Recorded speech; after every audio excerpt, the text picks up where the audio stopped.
지금도 뭐 집집마다 초인종이 이제 문 앞에 이렇게 있습니다만, 이 초인종이라는 게 처음 나왔을 때, 그전에는 우리가 이제 집 대문을 막 쾅쾅쾅 손으로 두드리고 그랬습니다만, 초인종이 처음 나왔을 때 이걸 딱 누르면 안에서 띵동 소리가 나고, 그러면 누군가 이제 문을 빼꼼히 열고 밖을 내다보죠.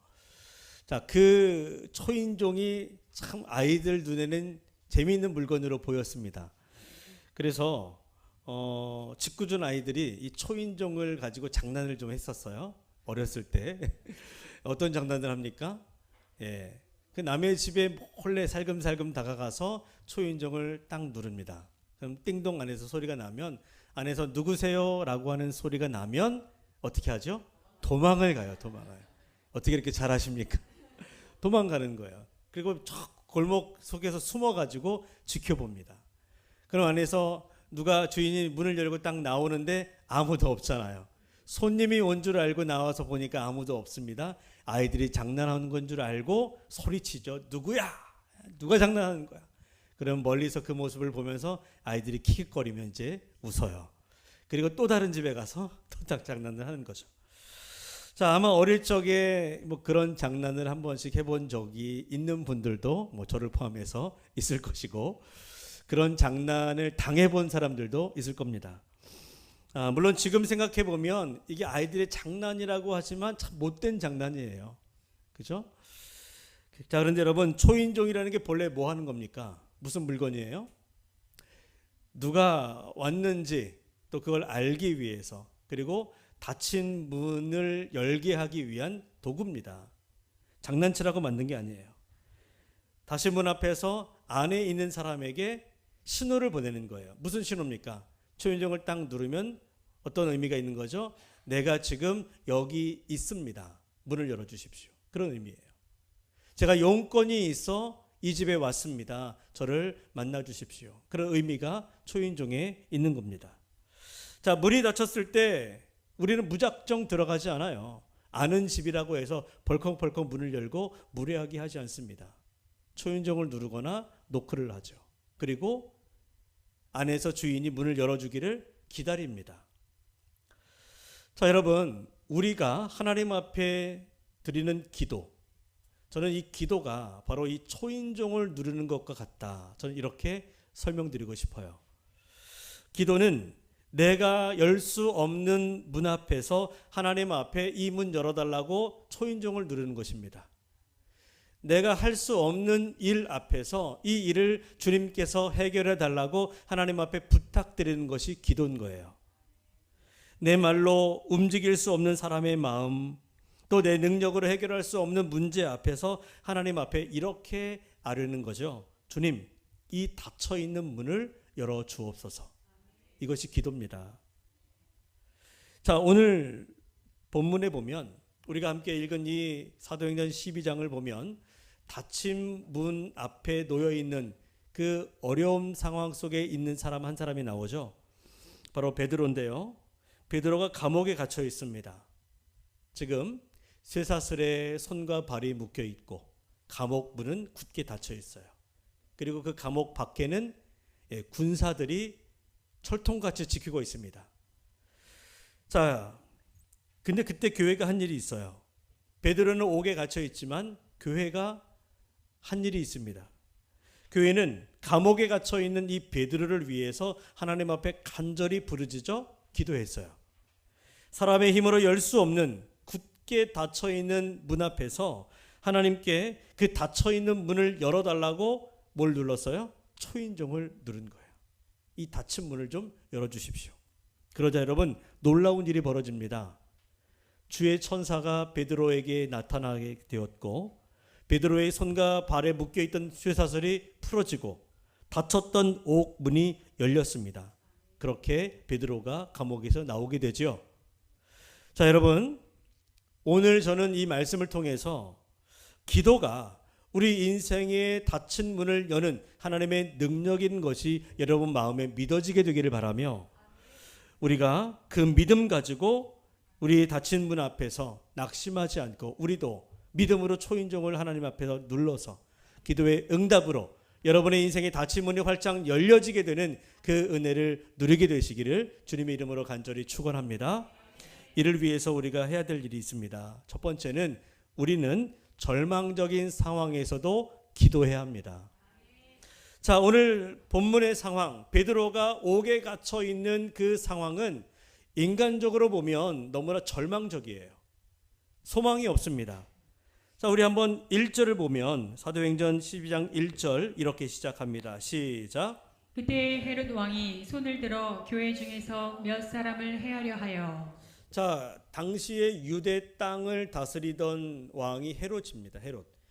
헤롯이 유대 이스라엘을 다스렸는데 이 헤롯 왕이 정치적인 기반, 자신의 정치 기반을 다지기 위해서 유대인들의 환심을 사야 되는데 이를 위해서 성전도 지어주고 그건 그 아버지가 했던 일이지만 성전도 짓고 그리고 유대인들이 좋아하는 일들을 하는 거예요.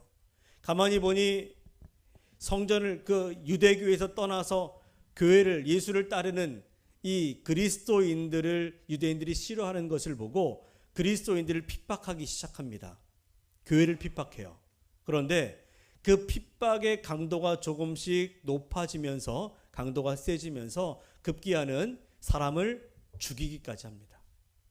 그냥 조금 괴롭힌 것이 아니라 조금씩 강도를 높이다가 유대인들이 좋아하는 것을 보고 나중에는 사람을 죽이는 일까지 하게 되는데, 자, 누구를 죽입니까? 2절에 보면 요한의 형제 야고보를 칼로 죽이니.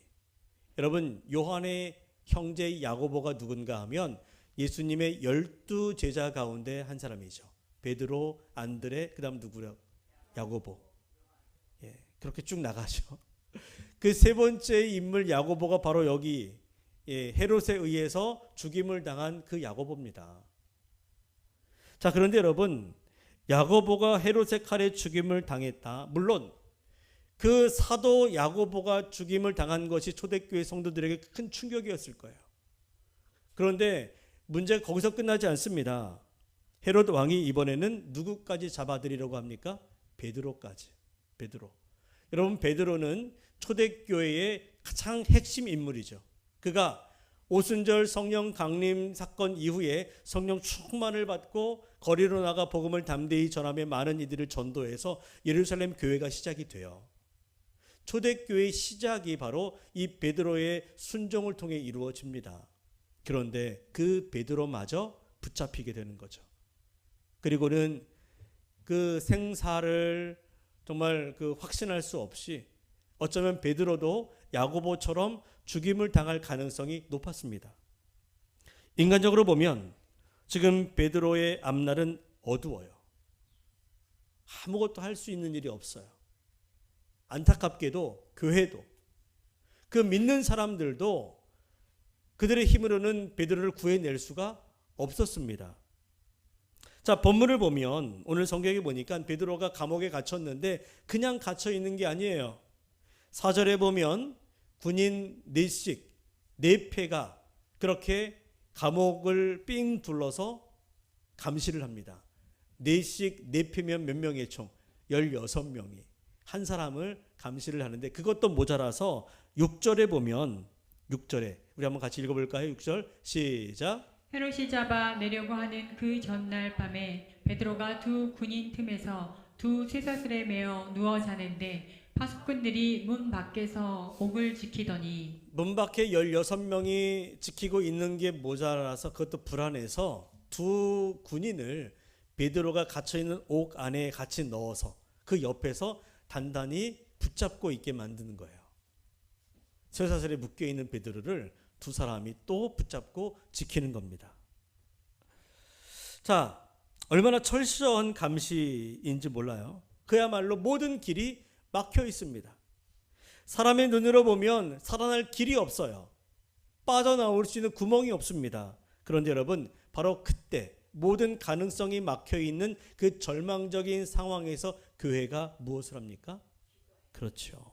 우리 한번 5절을 같이 한번 읽어볼까요? 시작. 이에 베드로는 옥에 갇혔고 교회는 그를 위하여 간절히 하나님께 기도하더라. 자, 따라합시다. 간절히 하나님께 기도하더라. 간절히 하나님께 기도하더라. 베드로가 옥에 갇혔을 때 교회는, 성도들은 간절히 하나님 앞에 기도했습니다. 여러분, 이 말씀이 오늘 우리에게 너무나 큰 은혜를 주는 말씀이죠. 베드로가 옥에 갇혔지만 교회의 기도는 결코 갇히지 않았습니다. 베드로의 손은 쇠사슬에 꽁꽁 묶여 있지만 하나님 앞에 기도하는 성도들의 기도의 손은 그 어디에도 묶이지 않았어요. 감옥의 문은 굳게 닫혀 있지만 하나님 앞에 나아가는 기도의 문은 활짝 열려 있었습니다. 여러분, 이것이 바로 저와 여러분들이 하나님 앞에 드리는 우리 기도인 거예요.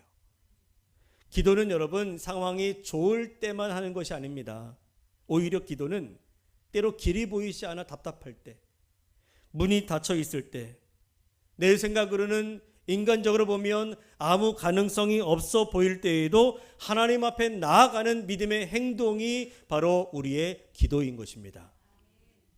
많은 사람들이 절망적인 상황을 만나게 되면 우리 믿음의 사람들도 마찬가지일 거예요. 마음이 무너지고 때로는 낙심이 되어서 포기하게 됩니다. 에이, 이제 끝났다. 아무리 해도 안 되는구나. 더 이상 할 수 있는 일이 없어.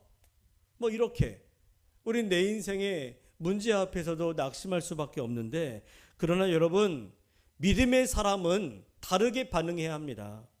믿음의 사람도 절망적인 상황을 맞이하게 되지요. 우리가 교회 다닌다고 믿는다고 해서 문제가 우리를 살살 피해 다니는 게 아니잖아요. 우리에게도 문제가 찾아오고 어려운 상황을 만나게 됩니다. 그러나 여러분, 믿음의 사람은 그 닫혀있는 문만 바라보지 않습니다. 그 문을 여실 수 있는 살아계신 하나님을 바라봅니다. 그래서 믿음의 사람이 할 수 있는 일은 기도인 거예요.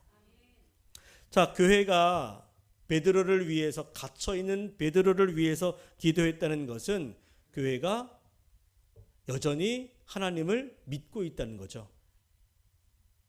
베드로는 갇혔고 야고보는 순교당했지만 어찌 보면 앞으로 교회를 향한 어떤 그 핍박의 칼날이 더 강해질 것을 예상할 수 있지 않겠습니까? 베드로도 갇혔고 야고보도 죽임을 당했는데, 그렇다고 뭐 교회를 핍박하던 사람들이 그 핍박을 멈추겠어요? 더 심하게 교회를 핍박할 것 아니겠습니까? 그렇다면 지금이라도 빨리 도망가야지. 핍박을 피해서 예수 믿는 것을 포기하든지. 그런데도 교회는 뒤로 물러서지 않아요. 헤롯의 권력이, 그의 힘이 아무리 강력해도 살아계신 하나님이 그들보다 더 강하다는 것을 믿었기 때문입니다.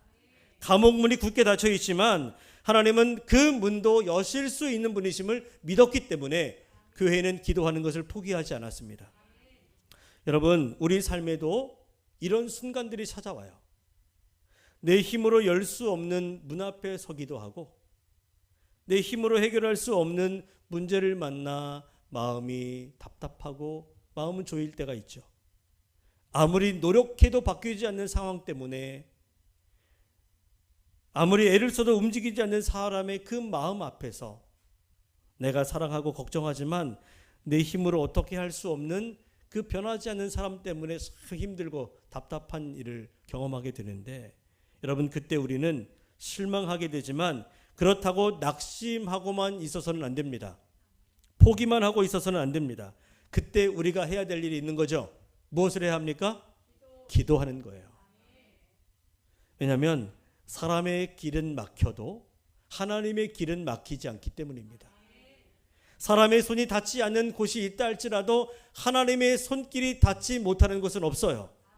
사람의 힘으로 열 수 없는 문도 있지만 하나님은 모든 문을 능히 여실 수 있습니다.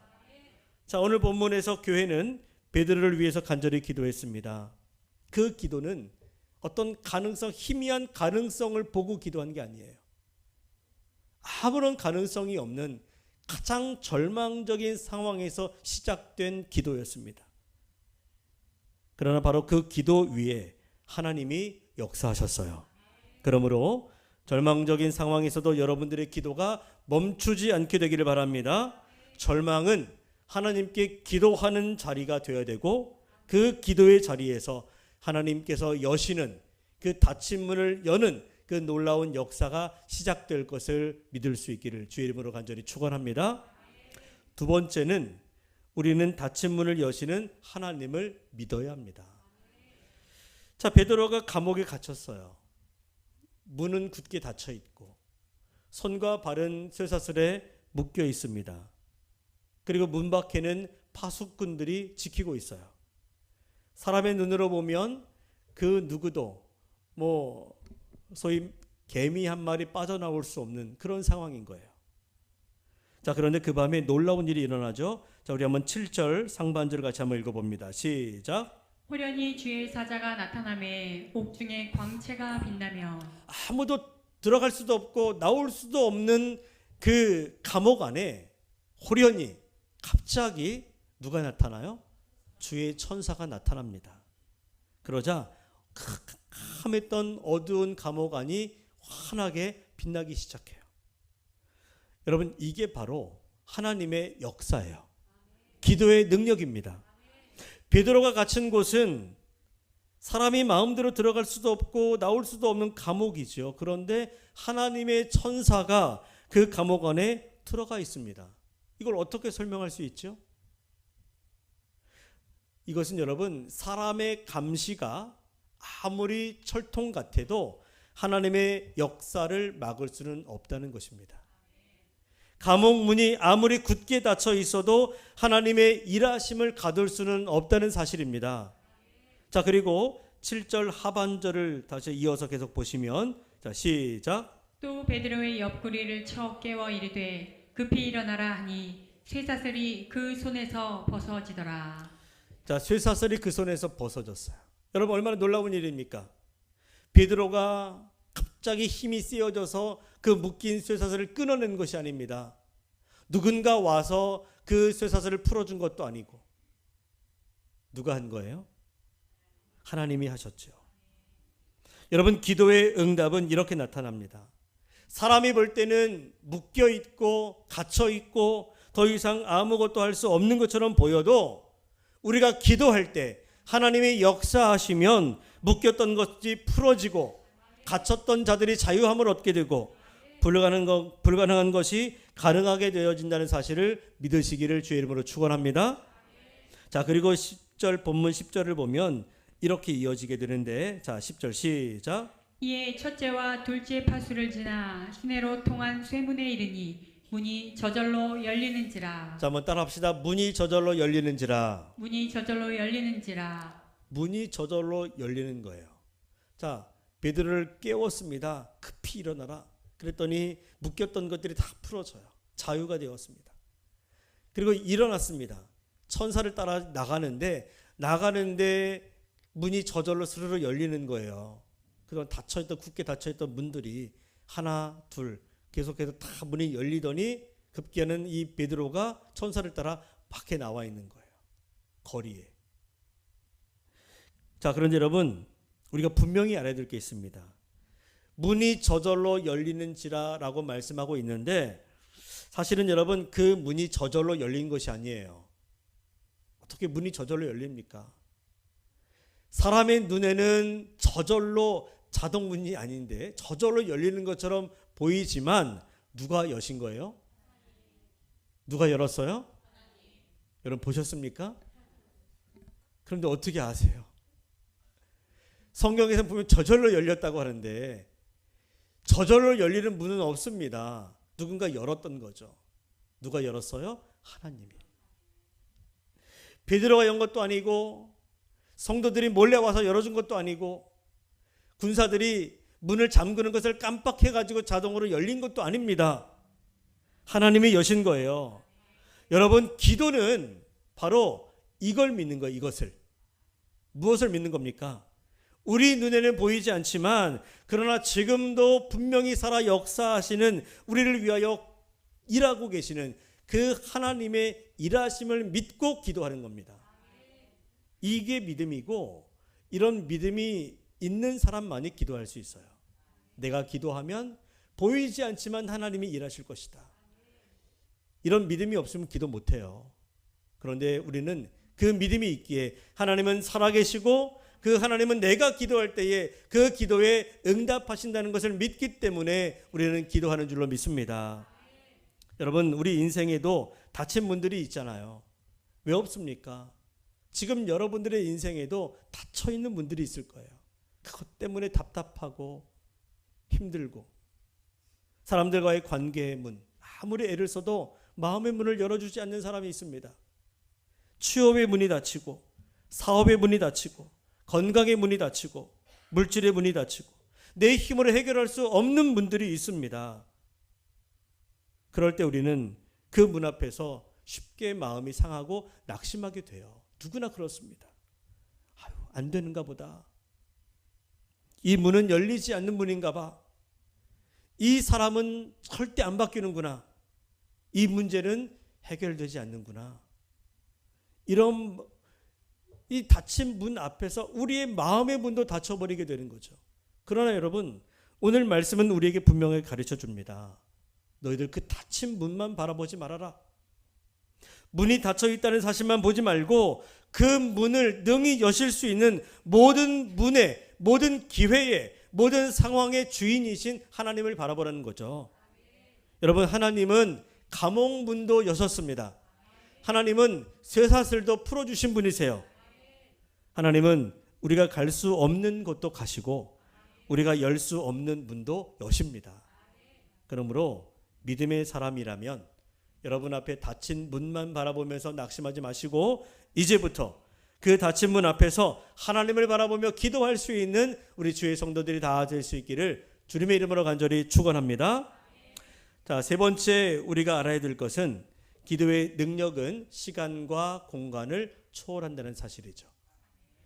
자, 오늘 우리가 말씀 속에서 주목해야 될 아주 중요한 게 있어요.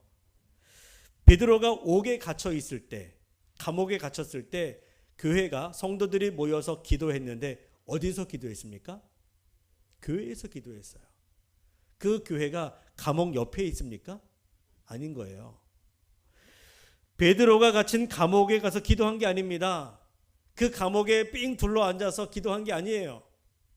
성도들은 오늘 성경에 보면 마가라고 하는 요한의 어머니 마리아의 집에 모여 기도했다. 집에서. 사실 초대교회 때는 이렇게 번듯한 교회 건물이 있었던 게 아니에요.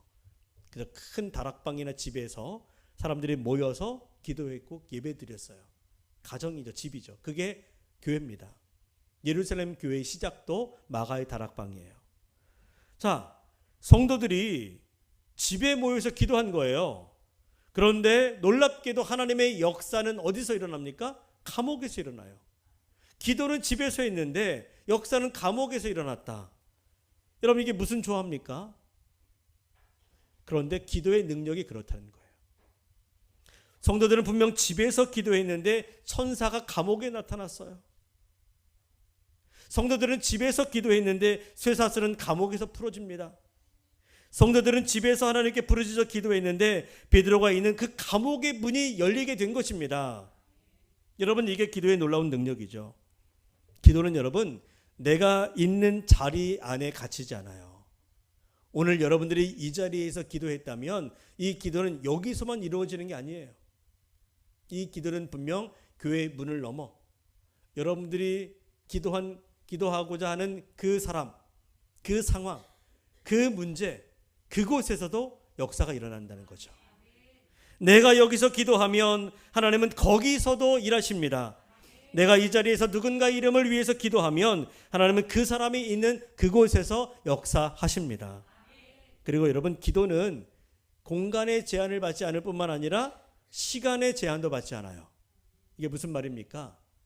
오늘 여러분들이 기도했다. 그런데 오늘 기도가 응답되지 않았다고 해서 그 기도가 무효가 되고 사라지는 게 아닙니다. 내가 기도한 기도의 소리는 공중으로 흩어지지만 그 기도는 누가 들으세요?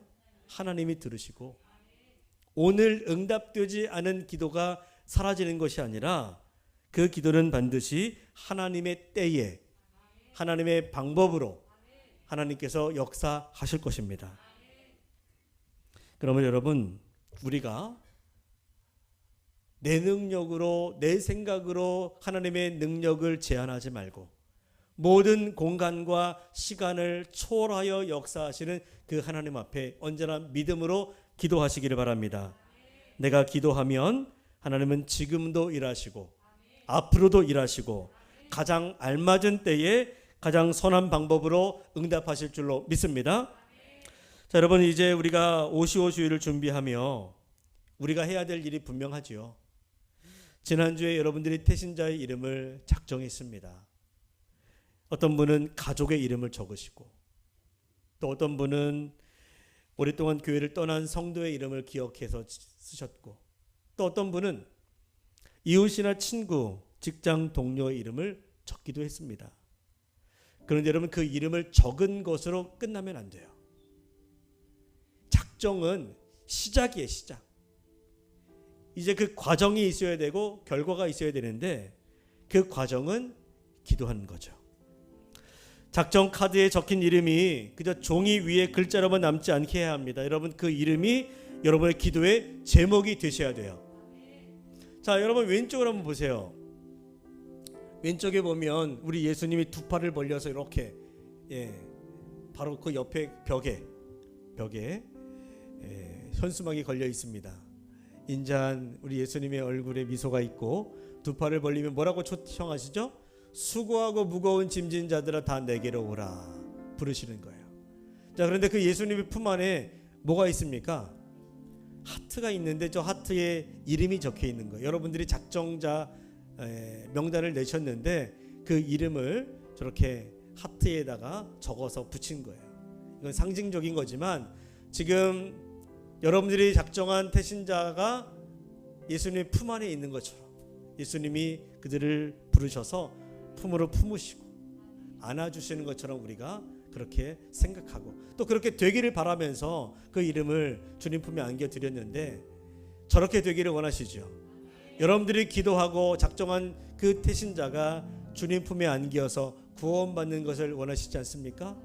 이를 위해서 우리가 이제 기도하자는 거예요. 우리가 그 사람의 이름을 기억하고 그 이름을 주님 앞에 올려드리면, 기도하면 내가 여기서 기도했지만 하나님은 그 사람이 있는 그곳에서 그 마음을 붙드시고 여시고 역사하실 것입니다. 여러분, 우리가 품은 태신자들 가운데 어떤 사람은 보이지 않는 감옥에 갇혀 있을 수 있습니다. 불신의 감옥에, 또 상처의 감옥에, 지독한 외로움과 고독의 감옥에 갇혀 있는 사람도 있고, 세상의 염려와 근심의 감옥에 갇혀 있을 수도 있습니다. 예배의 자리를 오래 떠나서 다시 돌아오기 어려운 불신앙의 감옥에 갇혀 있는 사람도 분명 있을 거예요. 그렇지만 감옥에 갇혀 있다 할지라도 우리가 그 절망적인 상황으로 인하여 닫힌 문만 바라보면서 포기하지 말아야 합니다. 왜냐하면 베드로가 gat혔던 감옥의 문도 열렸잖아요. 하나님은 능히 우리가 작정한 그 태신자들의 갇혀있는 인생의 문도 활짝 여실 줄로 믿습니다. 이를 위해서 우리가 기도하는 거예요. 여러분, 포기하지 마십시오. 오시오주를 준비하며 물론 초청장도 필요하고 선물도 필요하고 전화도 해야 되고 연락도 해야 되지만, 그러나 그 모든 것들보다 먼저 기도가 있어야 합니다. 이 한 주간 동안 여러분들이 태신자의 이름을 부르면서 기도하십시오. 뭐라고 기도합니까? 이렇게 기도하는 거예요. 우리 앞에 화면을 보면서 같이 기도하겠습니다. 시작. 주님, 그 영혼의 닫힌 마음 문을 열어 주옵소서. 주님, 오시오 주일의 초청에 응답하게 하옵소서. 주님, 그 영혼이 하나님 앞에 나오게 하옵소서. 아멘. 여러분들이 기도하는데 하루에 꼭 한 번 이상씩 이렇게 기도하십시오.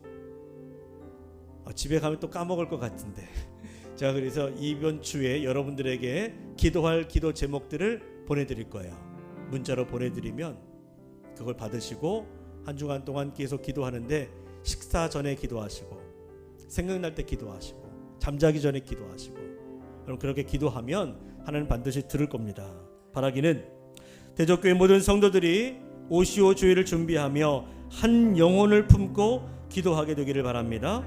우리의 기도가 닫혀있는 태신자의 마음을 여는 능력이 되게 하시고 하나님께서 모든 태신자의 마음을 감동시켜서 오시오 주일에 그들이 초청에 응답하고 하나님의 앞에 나오는 그 놀라운 은혜가 있게 되기를 바랍니다. 그래서 대적교회 오시오 주일은 그저 단순한 행사가 아니라 먼저는 여러분 앞에 있는 모든 인생의 문이 열려지는 은혜가 충만한 그런 행사가 되기를 바라고, 또 잃어버린 영혼이 주께로 돌아오고 하나님의 집이 은혜로 가득 채워지는 그런 복된 날이 될 수 있게 되기를 주님의 이름으로 간절히 축원합니다.